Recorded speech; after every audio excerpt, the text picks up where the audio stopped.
Video ಚಲೋ ಆಗದಿಲ್ಲ ನಿಕ್ಕಿ video ಚಲೋ ಆಗದಿಲ್ಲ ನಡು ಬರ್ಬೇಡ್ರಿ ಅಡ್ಡಿ ಇಂಕ ಕ್ಯಾಟ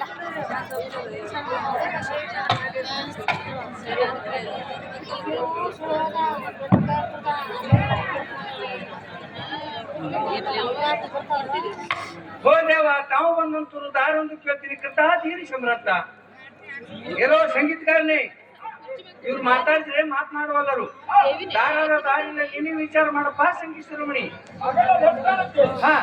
ಅವರಾದ್ರೂ ದೊಡ್ಡ ರಾತ್ರಂತೆ ತಗೊಳ್ತಾರೆ. ಅವರಿಗೆ ಇನ್ನೊಂದು ತಕ್ಕ ಬಿಲ್ಲಾಳ ಚಂದಾಗಿ ಮಾತಾಡ್ತೀನಿ ನೋಡಪ್ಪ ಕಂಡಿತಾರತೆ. ಒಳ್ಳೇದು ಒಳ್ಳೇದು. ಹೋ ರಾಜ ಕಡ್ಗಡನೆ ಕತ್ತರಿಸುತ್ತಾ ಮೂರು ಕೆಂದಳುತ್ತಾ ಕೋಲು ಮುಂಚೆ ಹೊಡೆಯುತ್ತಾ ತಮ್ಮ ವರ್ಣ ಸುವರ್ಣ ಕಿರಣಂತೆ ತೋರ್ತಾ ರೂಪವು ಬಂಗಾರದಂತೆ ಹೊಳೆಯುತ್ತಾ ಜಗಿ ಜಗಿಸುತ್ತಾ ಈ ಮಂಟಪಕ್ಕೆ ಬಂದಂತರು ತಾವುದಾರುದರಿಯೇ ಕರ್ಪೂರದ ಉರಿಯೇ ಎಲೈ ಶ್ರೀಮಂತ ಬ್ರಹ್ಮಾಂಡದೊಳು ಹೌದು ಅಂಡಜ ಪಿಂಡಜ ಜಲದಿ ಸಚಿವಗಳಾದ ಎಲ್ಲ ಮಂತ್ರಾಯದ ಭಯಕ್ಕೆ ಭಯಪಡುತ್ತದೆ. ನಿರ್ಭೀತಿಯಿಂದ ದಾರೆಂದು ಕೇಳುವ ಸೇವಕ ದ್ವಾರಪಾಲಿ. ಓ ದೇವ ನಾಮದಾರ ಅಂದರೆ ಗುರುವಿನ ಧ್ಯಾನ ಮಾಡಿದರೆ ಗುಣಾಸನ, ಧ್ಯಾನಿಗಳಲ್ಲಿ ಬಲಿ ಕುಂತು ಕೇಳಿದರೆ ಮನಾಸನ, ದುಷ್ಟರ ಸಂಘ ಮಾಡಿದರೆ ಕೆಟ್ಟ ವ್ಯಸನ, ಸಜ್ಜನರ ಸಂಘ ಮಾಡಿದರೆ ಸಂಸಾರ ಚಂದ, ದುಷ್ಟರ ಸಂಘ ಮಾಡಿದರೆ ಹಾಳಾಗೋದು ಮುಂದ. ತಮ್ಮಂತ ರಾಜಪುರುಷರಿಗೆ ಮಾತಾಡ್ಸಲಿಕ್ಕೆ ಸಾರಥಿ ಇದ್ದರೆ ಚಂದ, ನನಗಾಗುವುದು ಸಾರಥಿ ಸಾರಥಿ ಅನ್ನುತ್ತಾರೆ. ತಾವುದಾರು ತಮ್ಮ ನಾಮಾಂಕಿತೆಯನ್ನು ಬುದ್ಧಿ. ಹೌದ್ರಿ, ಚತುರ್ಭುಜದವರು ಬುದ್ಧಿ ಉಳ್ಳ ಸಾರಥಿಯೇ ಕೇಳು. ಚತುರ್ದೃಶ್ಯ ಭವನ ಬ್ರಹ್ಮಾಂಡದೋಳು ಅಂತರಧಿಕವಾದ ಅಂತಃಕರಣದಿಂದ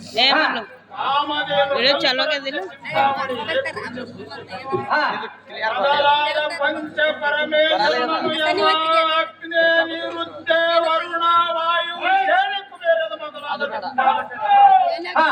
ಕರ್ತನಾಗಿ ಸಕಲ ಸಂಪೂರ್ಣ ಸೇವೆಗಳು ಅಖಿಲ ಸಂಪತ್ತಕ್ಕೆ ಆಶ್ರಮವಾದ ಅಮರಾವತಿ ಪಟ್ಟಣ ದರ್ಶನ ಅದನ್ನೇ ನೋಡ್ತಾರ ದಿವ್ಯ ಸಿಂಹಾಸನೋಡ ಕೂಡಿ ದರ್ಶನ ದೇವ ಕುಲದ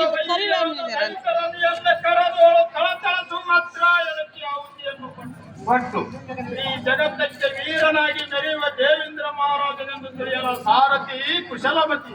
ದೇವೇಂದ್ರ ಮಹಾರಾಜರ ಸಹಜವಾಯಿತು, ಕುಳಿತ ಮಂದಿಗೆ ಅತಿ ಆನಂದವಾಯಿತು. ತಮ್ಮ ರಾಜ ಮಂದಿರ ಬಿಟ್ಟು ನೆರೆದಿರುವ ಸಭಾ ಮಂದಿರಕ್ಕೆ ಬಂದ ಕಾರಣವೇನು ಬುದ್ಧಿ?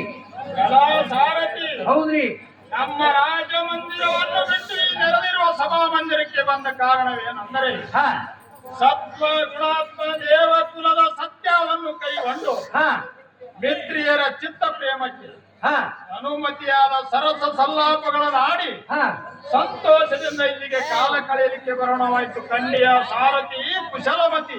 ಬಂದ್ರೆ ಚಿಂತಿಲ್ಲ, ಇಲ್ಲೇ ಸ್ವಲ್ಪ ನೀವು ವಿಶ್ರಾಂತಿ ತೆಗೆದುಕೊಳ್ಳಿ.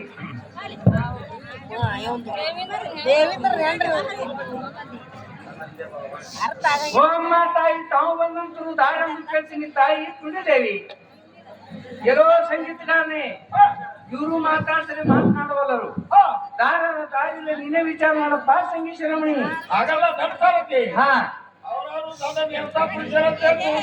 ಒಳ್ಳೆಯದು. ಅವರಿಗೆ ಇನ್ನೊಂದು ತಕ್ಕ ಬೆಳ್ಳವಳಾಗಿ ಚೆನ್ನಾಗಿ ಮಾತಾಡಿ ನೋಡಪ್ಪ ಕಂಡು ಸಾರಥಿ. ಒಳ್ಳೆಯದು ಒಳ್ಳೆಯದು. ತಾಯಿ, ತಾವು ಬಂದಂತರು ದಾರಂದು ಕೇಳ್ತೀನಿ ತಾಯಿ ಪುಣ್ಯದೇವಿ.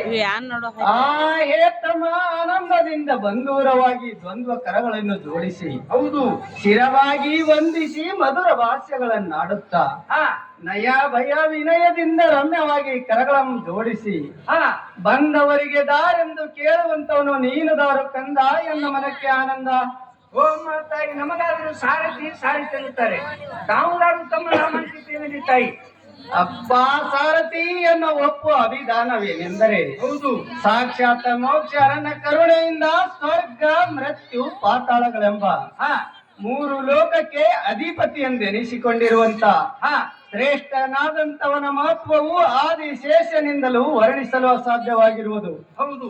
ಅಪಾರ ಸಂಪತ್ತನ್ನು ಪಡೆದುಕೊಂಡು ಅಮರಾವತಿ ಪೂರದಲ್ಲಿ ಭದ್ರ ಸಿಂಹಾಸನದಲ್ಲಿ ಮನ್ಮಥನಕ್ಕಿಂತಲೂ ಉನ್ನತ ರೂಪವನ್ನು ತೋರುತ್ತಿರುವ ದೇವೇಂದ್ರ ಮಹಾರಾಜರ ಮೋಹದ ಅರ್ಧಾಂಗಿಯರಲ್ಲಿ ಪಟ್ಟದರಸಿಯಾದ ಸಚಿದೇವಿ ಎಂದು ತಿಳಿಯಪ್ಪ ಕಂದ.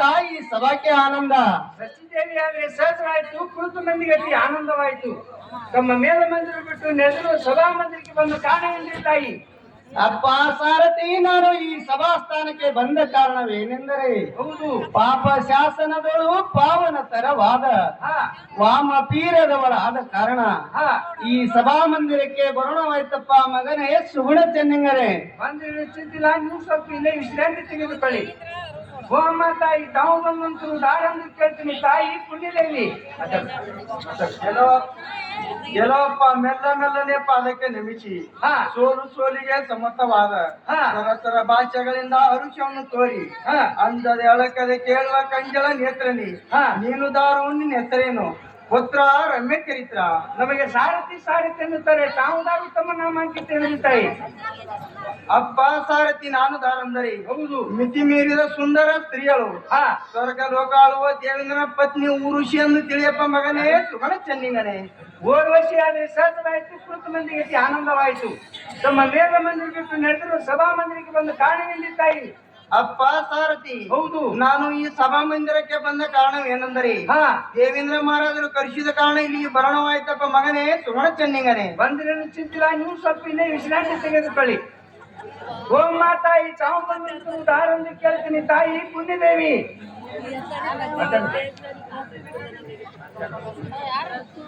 ಲೋಪಯ್ಯ ಮೆಲ್ಲ ಮೆಲ್ಲನೆ ಬಂದು ಪಾದಕ್ಕೆ ನಮಿಸಿ ಸೋಲು ಸೋಲಿಗೆ ಸಮ್ಮತವಾದ ಸರಸ ಭಾಷೆಗಳಿಂದ ಹರುಷವನ್ನು ತೋರಿ ಅಂಕದೆ ಅಣಕದೆ ಕೇಳುವ ಕಂಜಳ ನೇತ್ರನೆ ನೀನು ದಾರೋ ನಿನ್ನ ಹೆಸರೇನು ಪುತ್ರ ರಮ್ಯ ಚರಿತ್ರ.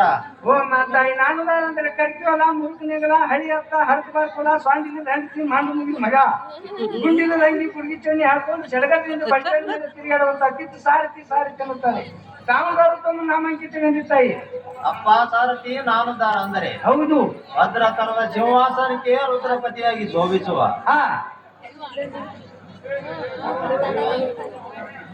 ಭದ್ರತರ ಸಿಂಹಾಸನಕ್ಕೆ ರುದ್ರಪತಿಯಾಗಿ ಶೋಭಿಸುವ ದೇವೇಂದ್ರ ಮಹಾರಾಜನ ಮೋಹದ ಅರ್ಧಂಗಿಗಳಾದ ರಂಭಾದೇವಿ ಎಂದು ತಿಳಿಯಪ್ಪ ಮಗನೇ ಸುಗಣ ಚೆನ್ನಿಂಗನೇ. ರಂಭಾದೇವಿ ಆದ್ರೆ ಸಹಜವಾಯ್ತು, ಕುಳಿತ ಮಂದಿಗೆ ಅತಿ ಆನಂದವಾಯಿತು. ತಮ್ಮ ರಾಜ ಮಂದಿರ ಬಿಟ್ಟು ನಡೆದಿರುವ ಸಭಾ ಮಂದಿರಕ್ಕೆ ಬಂದ ಕಾರಣವೆಂದಿ ತಾಯಿ.